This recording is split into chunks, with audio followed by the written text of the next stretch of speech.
কখনো কি নিজের মনে হয়েছে আমি পারবো না, আমার জীবন বদলাবে না? আজ আমি তোমাদের এমন একজন মানুষের গল্প বলবো, যার জীবনে প্রমাণ করেছে অসম্ভব কিছুই নয়, শুধু আমাদের মনে তৈরি একটা দেওয়াল।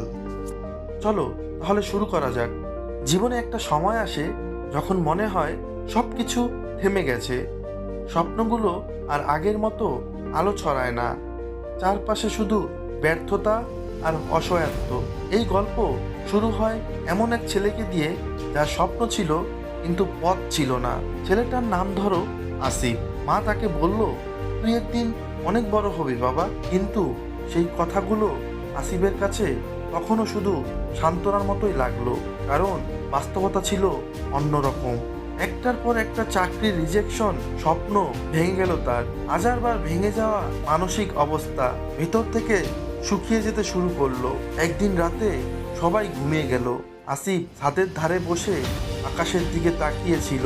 নিজেকে একটাই প্রশ্ন করলো, আমি কি সত্যি এতটাই হতবাকা? সেদিন সে সিদ্ধান্ত নিল, জীবন যেমনই হোক সে ভরসা হারাবে না। সে ছোট একটা স্কিল শিখতে লাগলো, তার বন্ধুরা হাসতে লাগলো, তার আত্মীয় স্বজন বলতে লাগলো এগুলো দিয়ে কিছুই হবে না। কিন্তু সে থামলো না।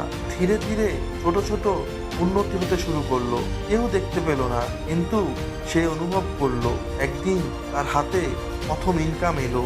সে টাকা ধরেই কান্না শুরু করলো, কারণ সেটা টাকা ছিল না, সেটা ছিল তার প্রথম জয়। আজ সে শুধু নিজের নয়, পরিবারের স্বপ্নও পূরণ করছে। মায়ের চোখের পানি এখন কান্না নয়, গর্বে পরিণত হয়েছে। এই গল্প আসিফের নয়, তুমি চাইলে এটা তোমার গল্প হতে পারে। কারণ সফল মানুষ জন্মায় না, পরিস্থিতি, কষ্ট আর রিজেকশনই তাদের তৈরি করে। তুমি যতবার পড়বে আরেকবার উঠে দাঁড়াবে। সফলতা ঠিক ততটাই তোমাকে কাছে আসবে।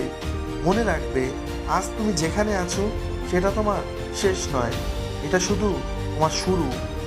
শুধু একটাই প্রশ্ন, তুমি কি তোমার স্বপ্নের জন্য লড়তে প্রস্তুত?